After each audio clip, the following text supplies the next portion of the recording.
It's time for the Daily Stand Up Podcast presented by Agile Dad with your host, Lee Henson. Without any further ado, let's get started.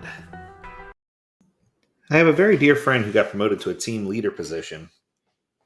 And she pointed out to me when she got promoted, she said, I don't know how I'm going to deal with this because as a team lead, she says, I'm an introvert.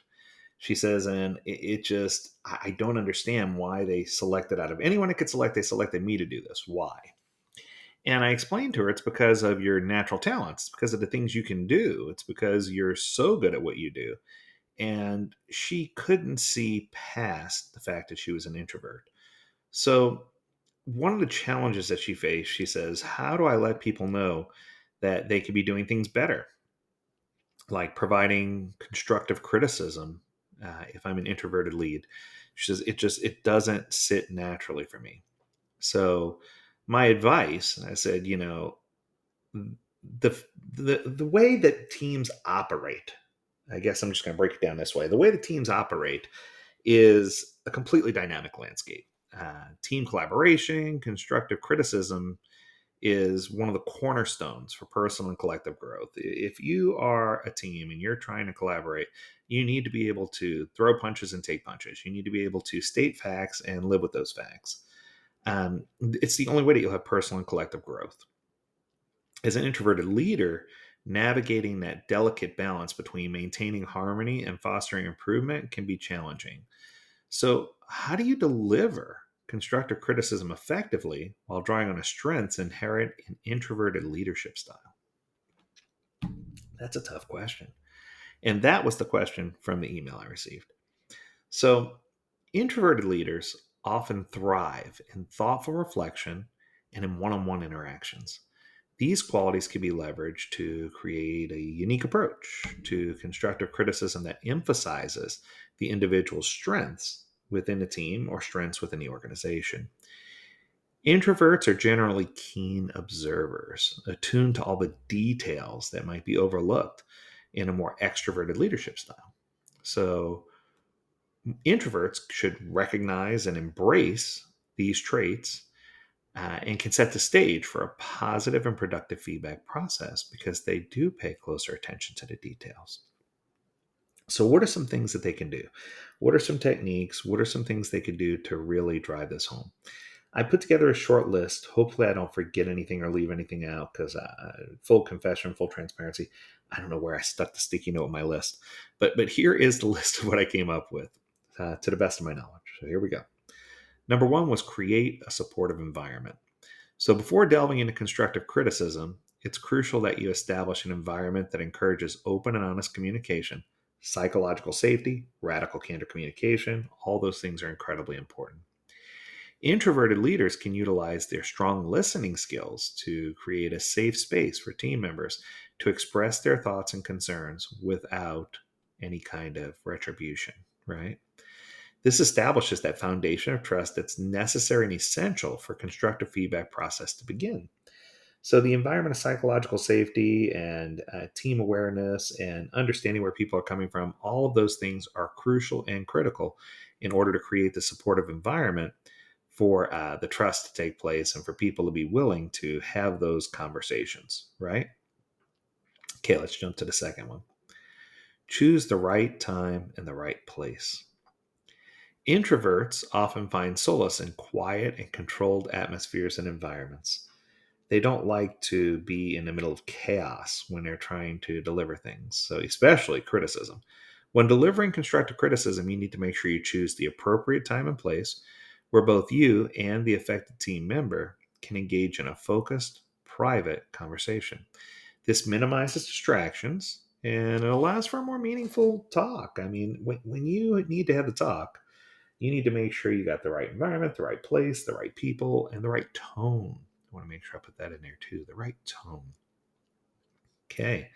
Another way that's really good for introverts is to leverage written communication when possible. Introverts aren't always good at expressing how they feel, but they usually are pretty darn good at writing. So, with that, maybe introverts could excel in expressing themselves through written word to individuals to explain what's going on. Consider providing written feedback in addition to verbal communication. This allows team members to digest information at their own pace and promotes a deeper understanding of the feedback provided. Another good tip here is oftentimes I find that after I give or receive feedback, I always follow up with some action items, and I always do that written. And what I've discovered is if you can follow up with written action items, it confirms that everyone's on the same page and draws on the level of communication necessary in order for us to really have meaningful conversations. Okay. Next one. Start by emphasizing strengths. While addressing all the areas for improvement, introverted leaders like to highlight individual strengths, and that's okay. You should do that.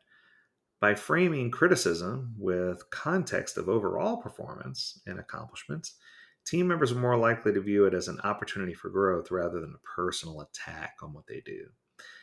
This positive reinforcement approach aligns with introverted leaders' natural inclination towards creating the supportive and nurturing work environment that they love. It's one of those things where, they call it the sandwich, right? Where you want to take the good things and the bad thing and create a sandwich so that way people know that you're not just coming down on them, that you do believe in their capabilities, but that you want to see them succeed, right? Just so important. The next one is one that many people who are introverts forget. It's encouraging two-way communications. Introverted leaders sometimes face challenges in initiating conversations, but they often excel at fostering the meaningful dialogue that should be part of the conversation. So we should take time to encourage team members to share their perspectives on feedback received and engage in a two-way conversation. This not only promotes a sense of ownership and accountability, but also allows introverted leaders to understand the individual's viewpoint better. When you can see things through someone else's eyes and walk a mile in their shoes while taking your shoes off first, that creates an environment where you're understanding without bias. And I think that's just so critical for introverted people who are in leadership positions. And finally, understanding the concept of continual improvement. Constructive criticism is an ongoing process. It's not a one-time thing where I say, hey, here are the 18 things I discovered that you need to work on. It should be something where we take baby steps and we work towards those goals together and we figure out how to get to where we need to be. As an introverted leader, you should embrace the idea of continual improvement, encourage team members to see feedback as a catalyst for personal and professional growth. Regular informal check-ins and follow-ups demonstrate commitment to the team's success and reinforce the importance of having a solid feedback process. In the overall realm of team leadership, constructive criticism is an indispensable tool for fostering growth and development. Introverted leaders bring a unique set of skills and qualities to this process, including the really deep observation, the personal and thoughtful reflection, and emphasis on creating a supportive environment that makes it easy for everyone to communicate. By leveraging all those strengths, introverted leaders can actually navigate the delicate balance of providing constructive criticism with tact, ultimately contributing to a more harmonious and productive team dynamic and work environment. There's so much that goes into this, but I think it all stems from the key that the introverted leader needs to sit back, reflect on what they can do to make things better, and create that environment of continual improvement and let people know that no one's perfect and that we're all on this journey together. That's going to do it for today's episode. If you have a topic you want us to discuss, remember, learn more at agiledad.com. That's the key. We would love to hear from you. As always, we encourage you to stay healthy, stay well, and stay agile, my friends. Until next time, do take care.